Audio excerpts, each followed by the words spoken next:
ঢাকায় পিলখানায় ৫৭ জন সেনা কর্মকর্তা নৃশংসভাবে খুন হওয়ার ঘটনায় সংশ্লিষ্টদের বিচারের দাবিতে আন্তর্জাতিক অপরাধ ট্রাইব্যুনালে অভিযোগ দায়ের করেছেন নিহতের স্বজনরা।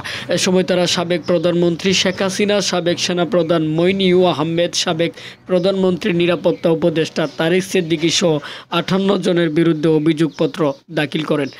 বৃহস্পতিবার শহীদ পরিবারের পক্ষে অ্যাডভোকেট উদয় তাসমির গণমাধ্যমের বিষয়টা নিশ্চিত করেন।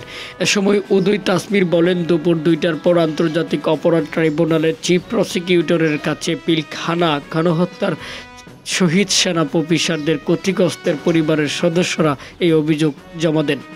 এ সময় তৎকালীন বিডিআর এর ডিজি মেজর জেনারেল শাকিল আহমেদের ছেলে রাকিন আহমেদ, কর্নেল মুজিবুর হকের স্ত্রী ফেরদৌসী, কর্নেল কুদরত এলাহীর ছেলে সাকিব রহমান সহ ১৫ থেকে ২০ জনের পরিবার সদস্যরা উপস্থিত ছিলেন।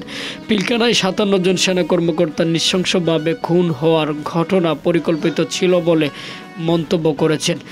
এ সময় শহীদ কর্নেল মুজিবুল হকের স্ত্রী মেহরিম ফেরদৌসী বলেন, পিলখানায় ৫৭ জন সেনা কর্মকর্তা নৃশংসভাবে খুন হওয়ার ঘটনা পূর্ব পরিকল্পিত ছিল। এই হত্যাকাণ্ডের বিডিআর বিদ্রোহ বলবেন না, বিদ্রোহ এরকম হয় না।